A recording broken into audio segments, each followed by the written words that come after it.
Hi friends, நம்ம இந்த வீடியோவில் என்ன பார்க்க போகிறோம் அப்படின்னு பார்த்தீங்கன்னா, நம்ம வந்து இட்லி பொடி பருப்பொடி சேல் பண்ணி சொல்லியிருந்தோம்ல, அந்த சேனலில் வந்து இப்போ அதை தொடர்ந்து நம்ம வந்து என்ன போட போகிறோம் அப்படின்னு பார்த்தீங்கன்னா, குக்கிங் விளாக் போட போகிறோம். ஸோ குக்கிங் விளாக்கோட தொடர்ந்து நம்ம என்ன பண்ணுறோம் அப்படின்ற எங்கே போகிறோம் அப்படின்ற வீடியோஸ்லாம் அப்டேட் பண்ணுறோம் ஃப்ரெண்ட்ஸ். ஸோ மறக்காம நம்ம யூடியூப் சேனலை வந்து சப்ஸ்கிரைப் பண்ணிக்கோங்க, லைக் பண்ணிக்கோங்க, பக்கத்தில் இருக்க பெல் ஐக்கானே கிளிக் பண்ணிக்கோங்க ஃப்ரெண்ட்ஸ். ஸோ இன்றைக்கி நம்ம என்ன பண்ண போகிறோம் அப்படின்னு பார்த்தீங்கன்னா, பூண்டு குழம்பு தான் பண்ண போகிறோம் ஃப்ரெண்ட்ஸ். ஸோ பூண்டு குழம்பு எப்படி பண்ண பார்க்கலாமா? வாங்க ஃப்ரெண்ட்ஸ் பார்க்கலாம். ஃபஸ்ட்டு நம்ம வந்து தண்ணி எடுத்துக்கலாம். தண்ணி எடுத்துகிட்டு அதுக்கப்புறம் பார்த்திங்கன்னா, புளி வந்துட்டு ஜாடியில் வைக்கணும் அப்படின்னு சொல்லுவாங்க. ஸோ ஜாடியிலேருந்து ஒரு நெல்லிக்காய் சைஸ் புளி அளவு எடுத்து நமக்கு தேவையான அளவு வந்து தண்ணியில் போட்டு ஊற வச்சு அதை அங்கிட்டு ஒரு ஓரமாக எடுத்துக்கலாம் ஃப்ரெண்ட்ஸ். நெக்ஸ்ட் என்னென்னு பார்த்தீங்கன்னா, பூண்டு. நம்ம என்ன பூண்டு குழம்பு தான் செய்ய போகிறோம். அதுக்கு தேவையான அளவு பூண்டு நம்ம ரெடி பண்ணி வச்சுக்கணும். எனக்கு இவ்வளோ தான் வேணும், அதனால் இவ்வளோ பூண்டு நான் எடுத்து வச்சுக்கிட்டேன்.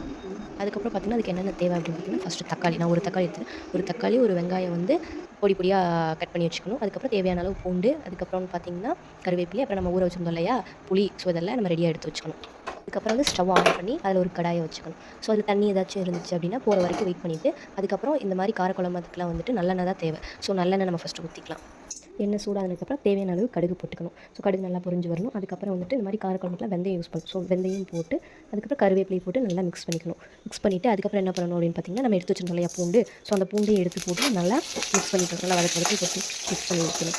மிக்ஸ் பண்ணிவிட்டு அதுக்கப்புறம் என்னென்னு பார்த்தீங்கன்னா, நம்ம கட் பண்ணி வச்சுருந்தோம் இல்லையா வெங்காயம். அந்த வெங்காயத்தையும் எடுத்து ஸோ அந்த பூண்டு கூட போட்டு அதையும் நல்லா சொல்லி மிக்ஸ் பண்ணி. ஸோ இப்போ வந்துட்டு என்னென்னு பார்த்தீங்கன்னா, வெங்காயம் வதங்குறதுக்காக நம்ம வந்து சும்மா லைட்டாக கல் உப்பு போட்டு அதையும் போட்டு நல்லா மிக்ஸ் பண்ணிக்கணும். ஸோ நல்லா வெங்காயம் வந்து கண்ணாடி பதம் வர வரை நம்ம போட்டு மிக்ஸ் பண்ணிக்கணும். அதுக்கப்புறம் என்னென்னு பார்த்தீங்கன்னா, தக்காளி போட்டு அதையும் நல்லா ஃபுல்லாக எல்லாத்தையும் போட்டு நல்லா மிக்ஸ் பண்ணிக்கணும். நான் பார்த்திங்க அப்படின்னா தக்காளி வதங்குறதுக்காக லைட்டாக கொஞ்சமாக வந்து மஞ்சள் தூளும் கல் உப்பும் போட்டு நல்லா ஃபுல்லாக எல்லாம் ஃப்ரை ஆகிற அளவுக்கு நல்லா போட்டு வதக்குன்னு எல்லாத்தையும் ஃபுல்லாக மிக்ஸ் பண்ணிடுவேன். ஸோ மிக்ஸ் பண்ணிவிட்டு அதுக்கப்புறம் என்னென்னு பார்த்தீங்க அப்படின்னா, அந்த தக்காளி நமக்கு வந்து நல்லா வதங்கணும் இல்லையா. ஸோ வதங்குற வரைக்கும் நம்ம வெயிட் பண்ணுவோம். ஸோ இடையில அடி பிடிக்காமல் இருக்கிறதுக்காக நம்ம லைட்டாக கிளறி விட்டுக்கணும். அதுக்கப்புறம் என்னென்னு பார்த்தீங்கன்னா, நம்ம புளி எடுத்து வச்சுருந்தோம் இல்லையா அதை வந்து அந்த புளி கரைசலை நல்லா கரைச்சி ஸோ அந்த புளியை வந்து நம்ம தேவையான அளவு வந்து ஆட் பண்ணிக்கணும். அதுக்கப்புறம் நம்ம புளி கரைசல் தேவையான அளவு ஊற்றிக்கிட்டோம் இல்லையா. அதுக்கப்புறம் பார்த்திங்கன்னா மல்லித்தூள் 2 டேபிள் ஸ்பூன் வந்து போட்டுக்கணும். உங்களுக்கு ஏற்ற மாதிரி நீங்கள் போட்டுக்கலாம்.